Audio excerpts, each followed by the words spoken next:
খালেদা জিয়া ঘোষণা দিল যে দেশের মানুষকে ডাল ভাত খাওয়াবে। সে ডাল ভাত খাওয়াতেও কিন্তু ব্যর্থ হয়েছিল। তো কেউ আমাদের ডাল ভাত খাওয়াতে চাইলো, কেউ আমাদের আলু খাওয়াতে চাইলো। মাছে ভাতে বাঙালি আমরা। খাদ্যে স্বয়ংসম্পূর্ণ হবার গল্প বাংলাদেশের জন্য খুব পুরনো না হলেও এবারের লক্ষ্য আমিষ ও প্রোটিনের ক্ষেত্রেও পরনির্ভরশীলতা ঝেড়ে ফেলে স্বনির্ভর উৎপাদন ব্যবস্থা গড়ে তোলার। নীতিগত কিছু সিদ্ধান্তের ফলে মৎস্য ও প্রাণী সম্পদ খাতে উৎপাদন পরিস্থিতি এখন শিল্পে রূপান্তরিত হয়ে স্বয়ংসম্পূর্ণতার রেখা ছুঁয়েছে।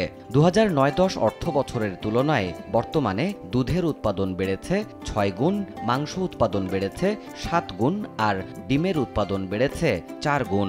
ফলে দেশের 17 কোটি মানুষের নিট ভোজ্য প্রোটিনের সিংহভাগই এখন পূরণ হচ্ছে প্রাণী সম্পদজাত আমিষ থেকে। বিকাশে কম খরচে ক্যাশ আউটের লিমিট বেড়ে 50,000, প্রিয় এজেন্টও 2টা।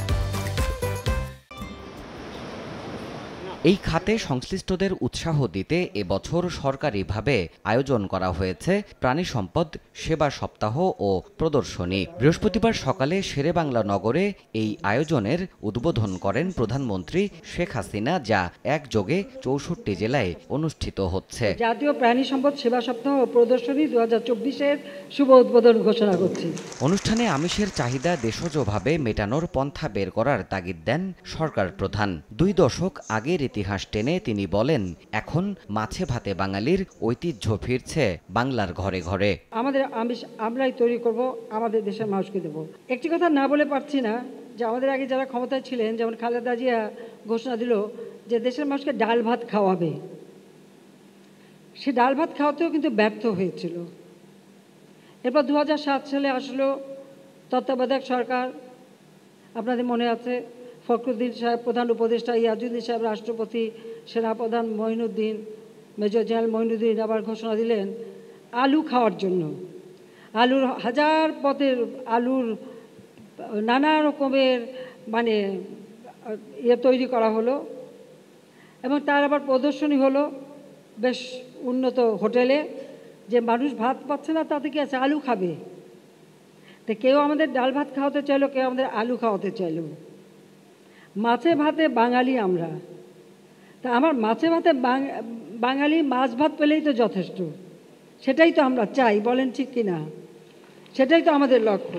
এই খাতে বেসরকারি উদ্যোক্তাদের সহায়তার জন্য সরকার প্রস্তুত বলেন শেখ হাসিনা। জানান, পশু কোরবানির জন্য আধুনিক কসাইখানা প্রতিষ্ঠা জরুরি। আধুনিক প্রযুক্তি সম্পন্ন আমাদের কিছু বুচার হাউস তৈরি করা দরকার। আর বিশেষ করে কোরবানির সময় এই যে রাস্তাঘাটে যেখানে সেখানে ফেলে কোরবানি করাটা, এটা আমাদের বন্ধ করতে হবে। আমরা বেসরকারি খাতকেই বেশি উৎসাহিত করতে চাই, তাদেরকেই আমরা বেশি সুবিধা দিতে চাই। উদ্বোধনী পর্ব শেষে পুরাতন বাণিজ্য মেলার মাঠে আয়োজিত প্রাণী সম্পদ প্রদর্শনীর স্টলগুলো ঊর্ধ্বতন কর্মকর্তাদের নিয়ে পরিদর্শন করেন প্রধানমন্ত্রী শেখ হাসিনা। দেবাশিস রায়, সময় সংবাদ, ঢাকা।